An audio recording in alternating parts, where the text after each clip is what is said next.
Welcome to the Casual Experience. Hello casuals, you're welcome to the Casual Experience Show, the show for the casuals where we give you daily MMA updates and news. And on today's episode, we are having the review of the UFC Demion that just happened, featuring Cory the Sandman Sandhagen and Figueiredo. And on this episode, I'm with my friend, the great Gator himself. Thank you very much. Thank you very much for having me again.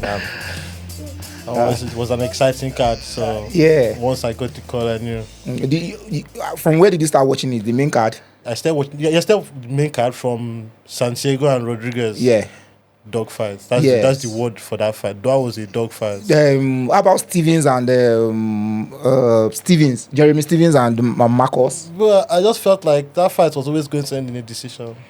But it was a war. Like it was the fight that needed to happen. You know, both of them are from Iowa, and that was why they gave Jeremy Stevens the fight. It was just a one fight contract. That yesterday fight. Mad. Yes, it's him and Mason Jones. Yeah, you know, Mason Jones too is a UFC veteran. Jeremy Stevens obviously is a UFC veteran too. So he's been fighting in BKFC.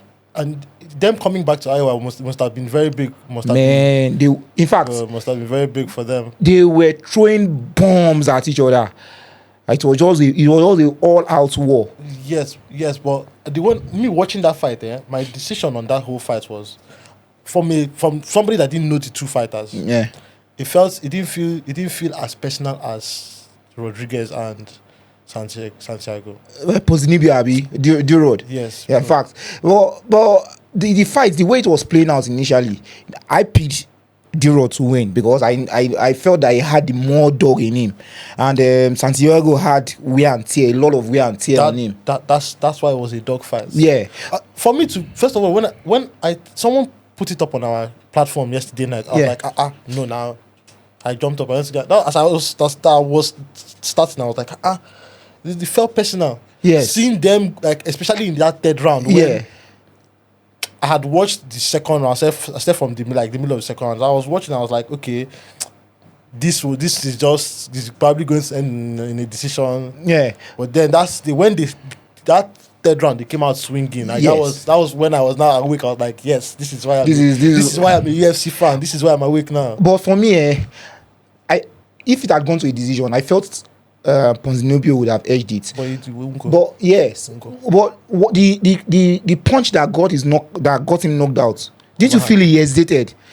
He was blissing and he hesitated at the point, and Duro just countered him straight. It was a reminiscence of Reyes that just fought, that just knocked out this guy last 2 weeks.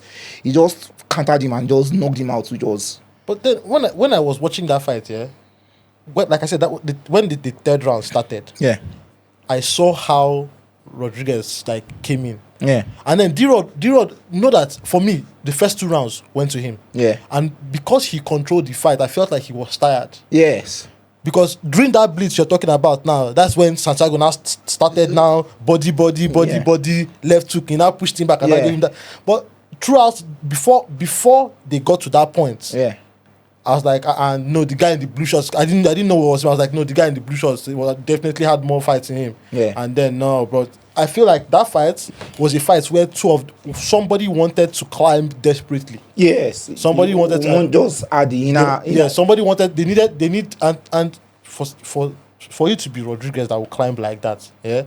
I feel like that guy is going to give a lot of problems in that division. For him to want, because he didn't call out anybody, but I feel like in that division where a lot of madmen have made a lot of Spartans have made their deathbeds, have fought. Both of them are not even in the top 15. No. That's why I say somebody needed to climb that. Yeah. So it felt like a dogfight that somebody needed to win. That fight to me is the reason why I love I was asleep. When that second round when I woke up. When I came into the palace, I was like, okay, let me see some, bro. That was an exciting it was an exciting fight to get me up to that missing fight then. Yeah. And guys, when he says he was asleep, you at the time zone here in Africa, if you are not an ardent fight fan, you have no reason to wake up to watch fights. And we always stay up all night watching all fights. It just shows the passion churning out through us, and we wanting to talk about fights and letting you to see our perspective about fights. But let's go to the performance of the night. RDR, Reinier de Ridder, and Bo Nickal. In your own opinion, was it a fraud check? No, it wasn't a fraud check. It wasn't a fraud check because I'm in fighting. I'm a big believer in like body shots. Yeah, I think that was one of my favorite body shots of all time. But was the hype derailed? It wasn't. I won't say it was derailed, but see RDR's body of work before that fight. Then why did the odds makers make him such a big underdog? Because Bo Nickal felt he could come into that match and grapple. He felt it was going to be a wrestling match. He felt everybody was going to be lying on the floor and kissing each other and dancing. That was not how it was. Every time he went in, his knee was there. Every time, I felt that match should have ended in like a knee to the head. That's what I saw happening.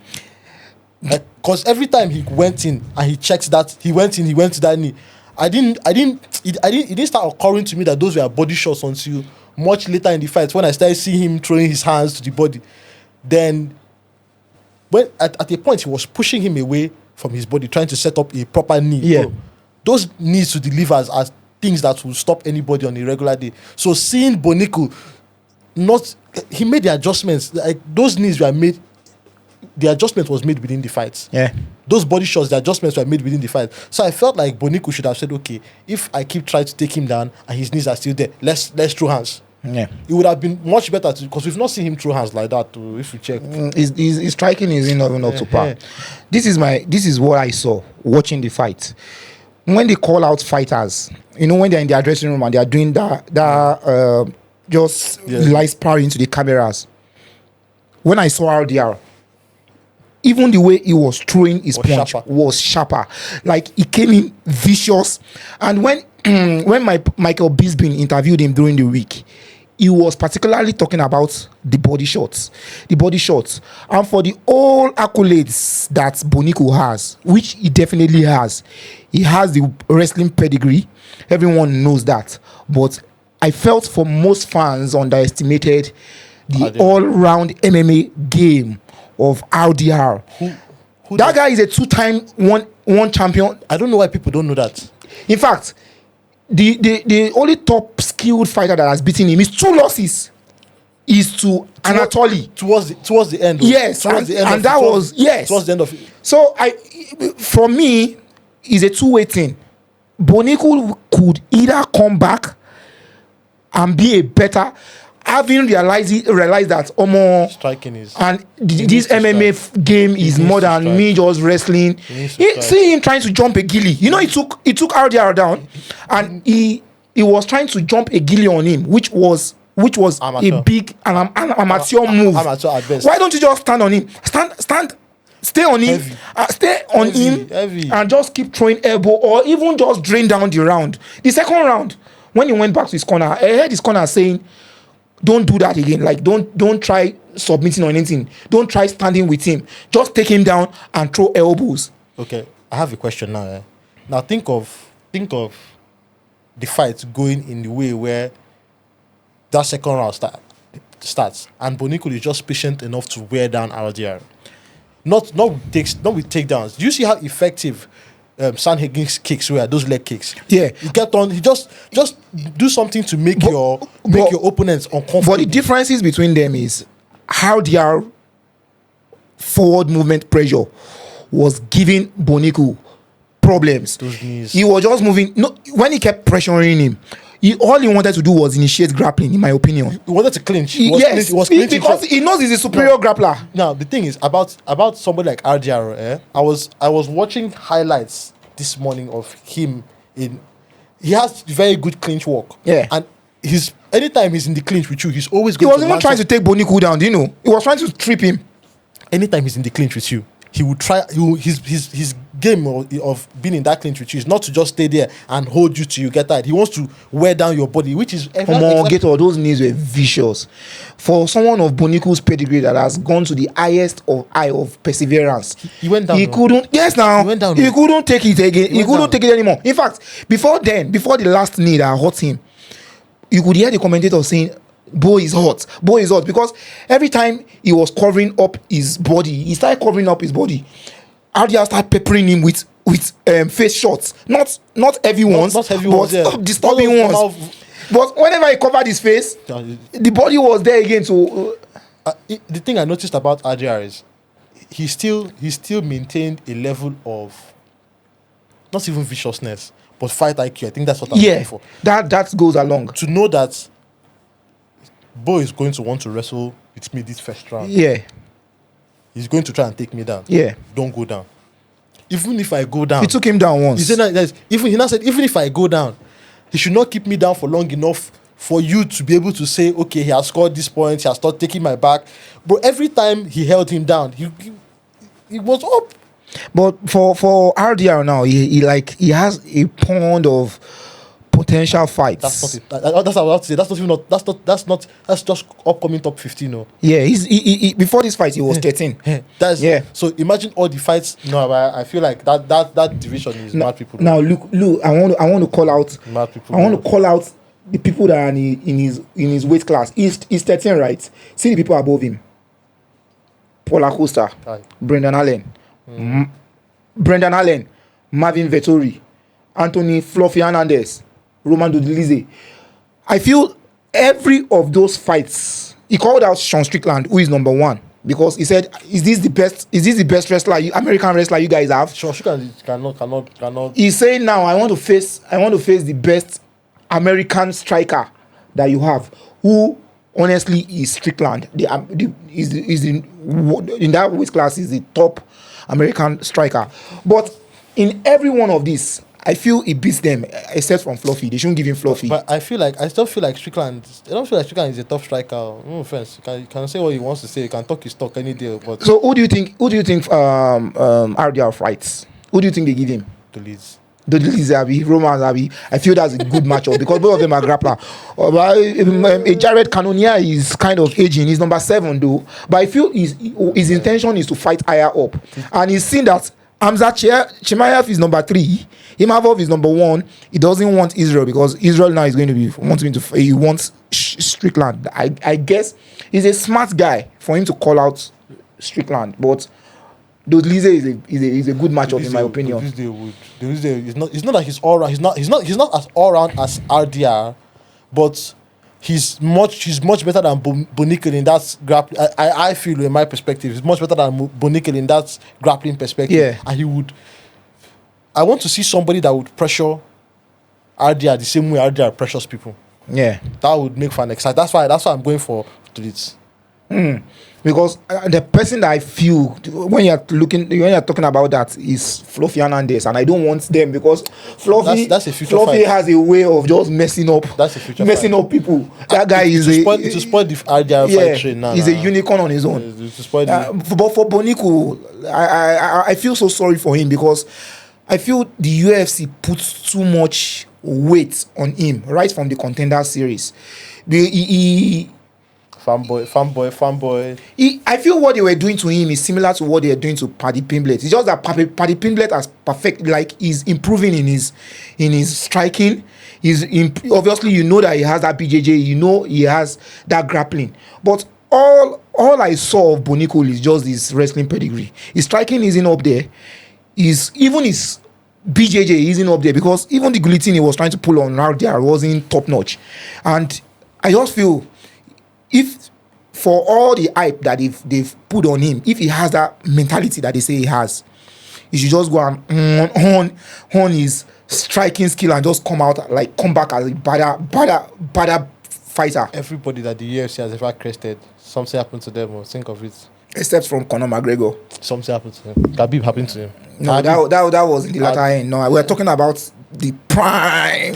Yeah, but whenever the UFC shoots you to the moon like that. In fact, at the time when he fought, I want also to digress to the issue of Conor and Khabib, because it feels like we are always name calling that. But at the time that Conor was being hyped to the moon, he was actually performing. So that's the energy that Paddy gives me now. Yes. But then the same way that they are building up Bo. See somebody like Gary, Ian. He was being built up. To me, before they connected the UFC are just seeing him as they're not pushing him more. Gary is actually pushing himself through the hate that the fans are giving him, but now he's not even getting to be loved by the fans for his recent performances, the way he just takes up fights. Do you know he's going to be the backup to next week? Belal JDM he's going to be backup. He's traveling to where is this going to be held? Ontario. He's going to be the backup. Someone that just fought 2 weeks. How can you just love him? So I think he's figured out that, okay, the UFC might not... He's not... It's just like Sugar Sean O'Malley. You know, he's not good on the mic and all. He can't do the whole promotion himself. So what I will do is to get the fans' love through my fighting. I think now his new moniker is now the O taker. Since they're taking his O, he wants to be taking people's O now. And that's why he took this guy's O.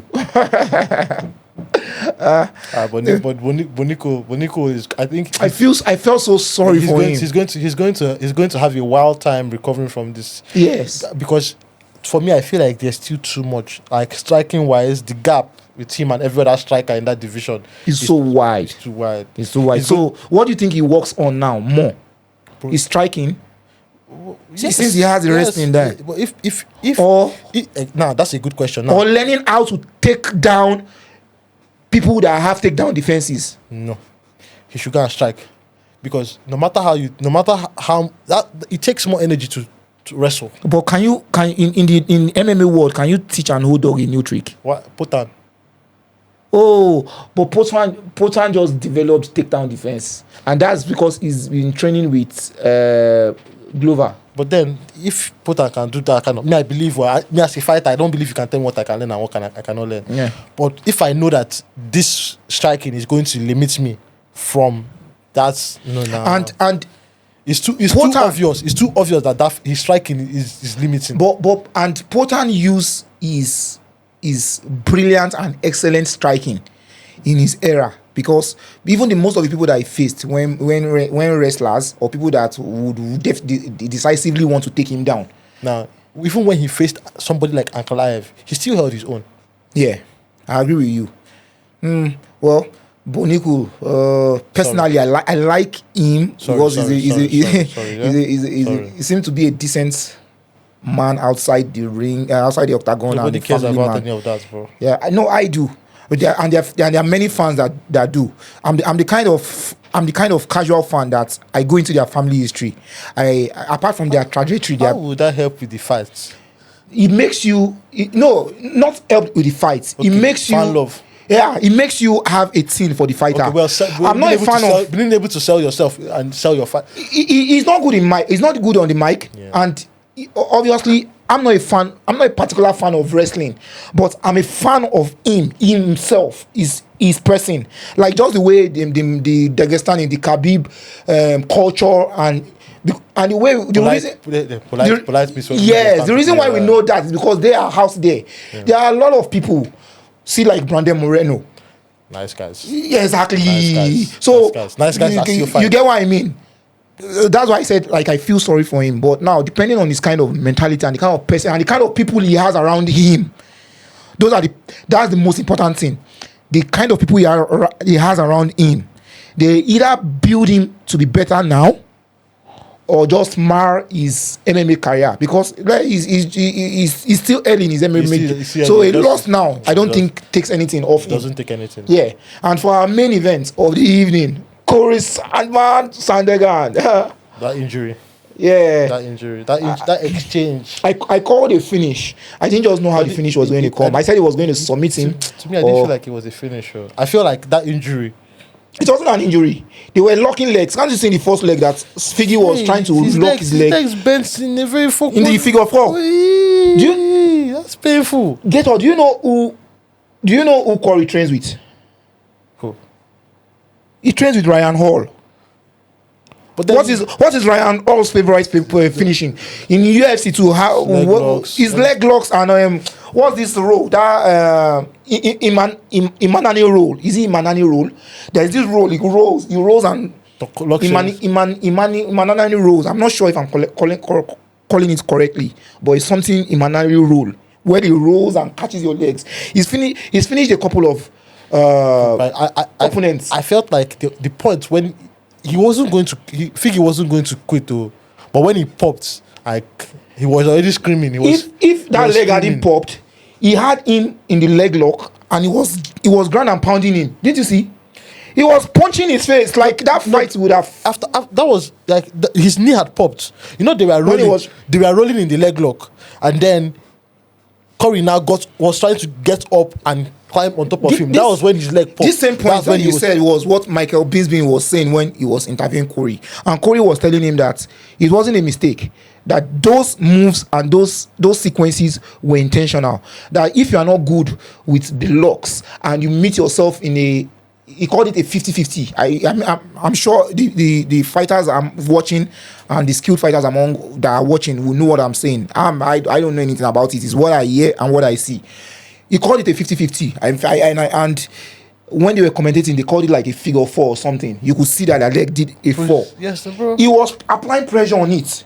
Like as he was standing up, yes, so you could see that he was doing something to the leg. The leg won't just pop out of just popping. That was uncomfortable to watch, bro. And I just hope that Figgy is not just a long-term injury, because leg ligaments, knee ligaments, it takes a whole lot of time to heal. At least a year for him to come back. And age is in on his side too.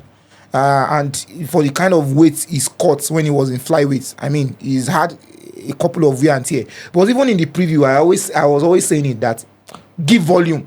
Volume was always going to go to Cory. Cory was always going to overwhelm him with No. Even in that fight, no, Figgy didn't have a chance, bro. Yeah, he didn't have a chance. Even if he went 5 rounds. But you see the striking on Cory. Now the striking on Cory is the level of striking that Bo Nickal needs. Yeah, and do you know what? He didn't just outstrike him.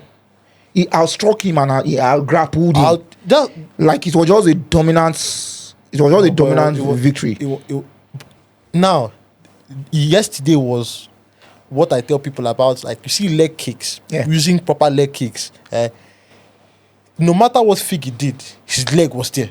Yeah. No matter what he did, his leg was there. So that's an uncomfortable way for you to fight. Like that's John Jones. Every time you're coming, you're trying to press him. He's giving you an oblique kick in your knee. That was uncomfortable for Figgy to experience. I don't think he's ever met somebody like that uses like calf kicks that much. Yeah. So him pressing forward and always encounter that, opened that small space for Cory to grapple him. Yeah. And now every time like you're in that kind of leg lock and you're saying 50-50 now, bro, I would give my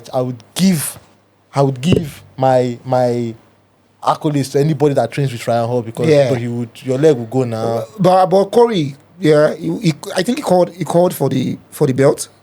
He called for the title shot. He called for title shots.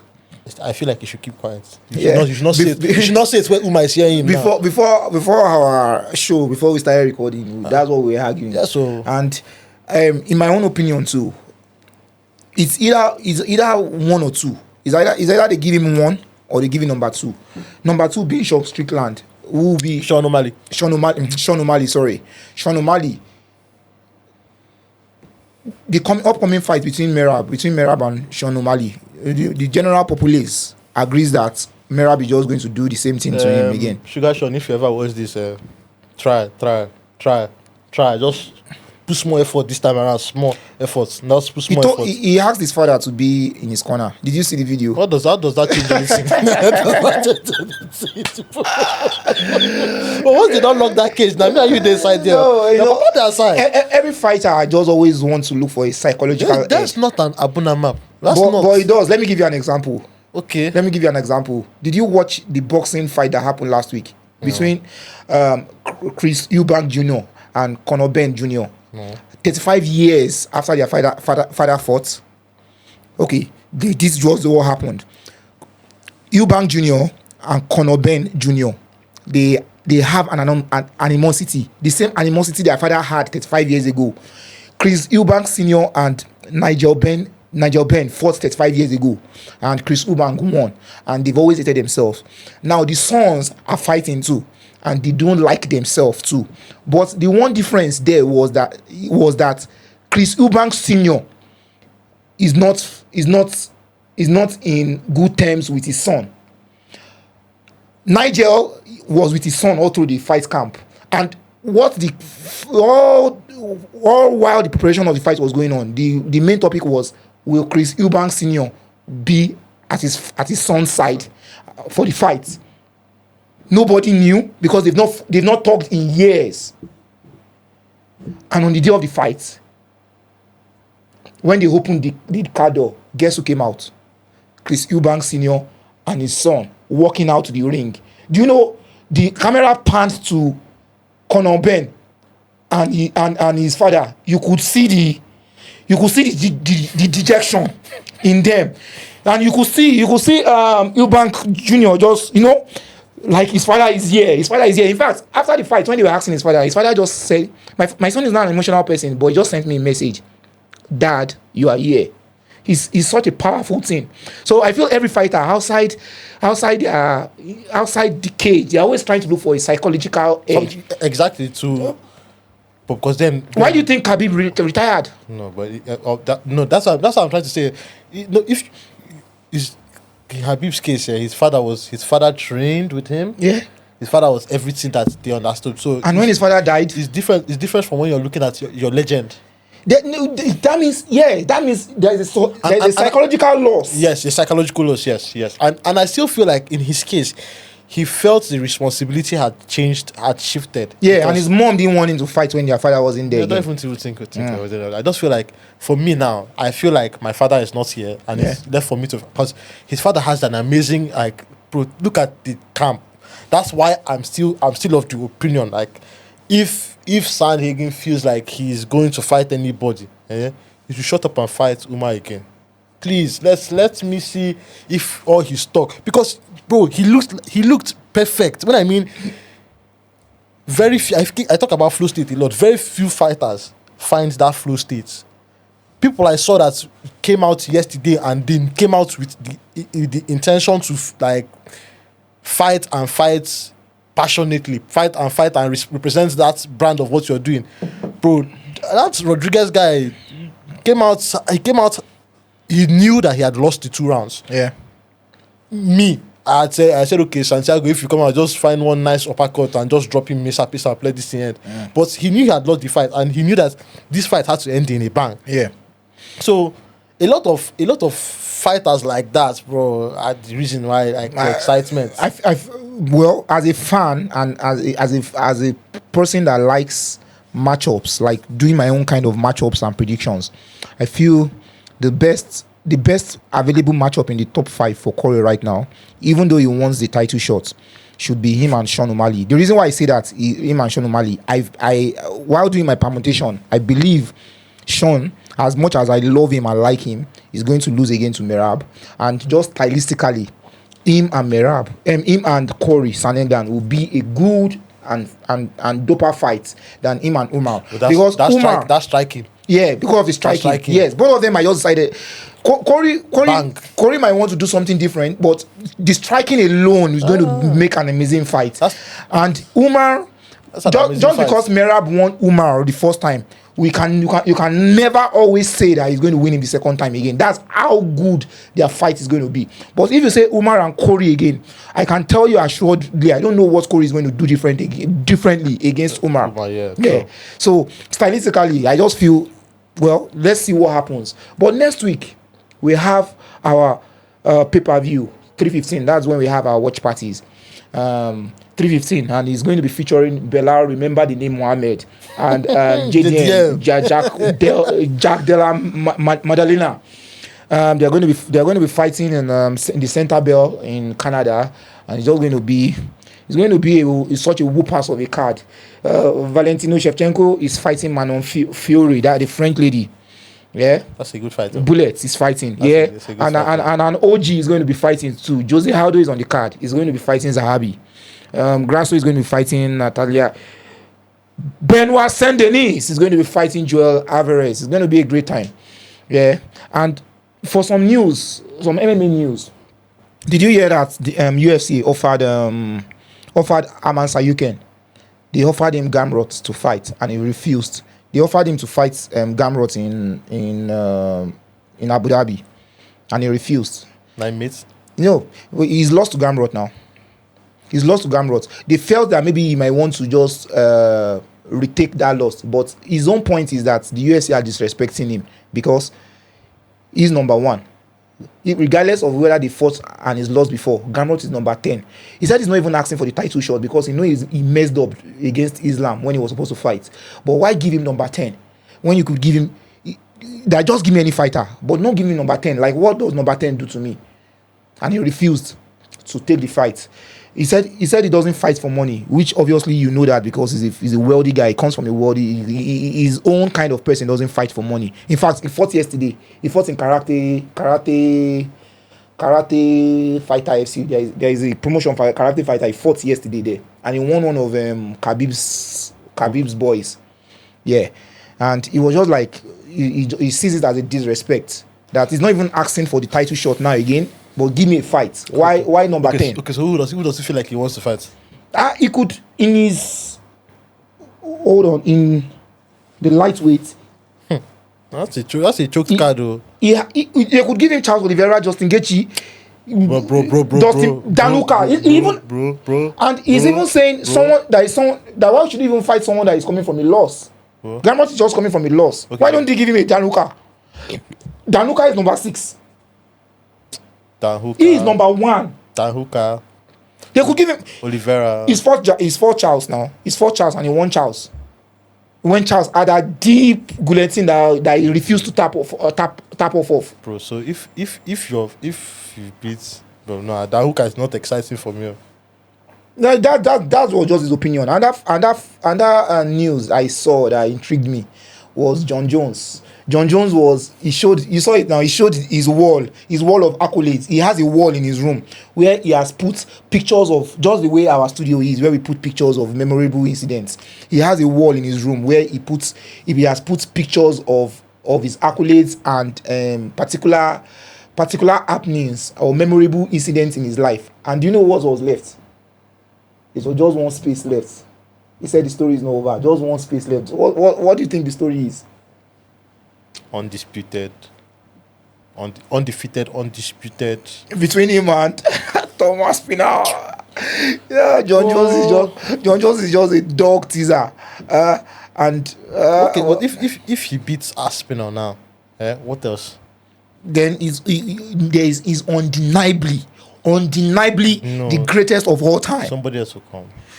See, John Jones is not that man. He's not going to wait for somebody else. As smart as a man he's been holding on to fight Tom Aspinall. If he decides to fight Tom Aspinall and they give him the fuck you money that he's asking for, and he decides to fight Tom Aspinall and he wins, he's going to churn the belts in all of you's faces. That's what else? He doesn't need anybody else. Even without Tom Aspinall, nobody else on that list is even worthy enough. Yes, even that's true. Without him fighting Tom Aspinall, we still regard him as the greatest, in my opinion, of all time. Aside, take all the jagbajantis that came with his USADA and all these. What if they are just doing this now to build up Thomas Pinner?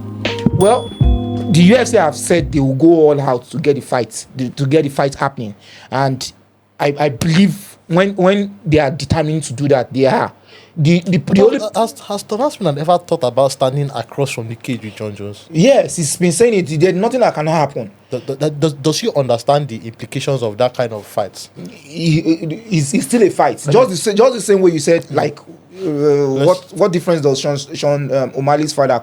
It's still going to be a fight. No. A fight is still going to be a fight. And this, do you know, is now the longest reigning interim heavyweight champion? Because John Jones no one because yes, and because I don't see how they cannot be two champions. Yeah. Now once he unifies that belt, and I know he would, I just feel like, what does Tom Aspinall feel like he knows about fighting that John Jones hasn't done?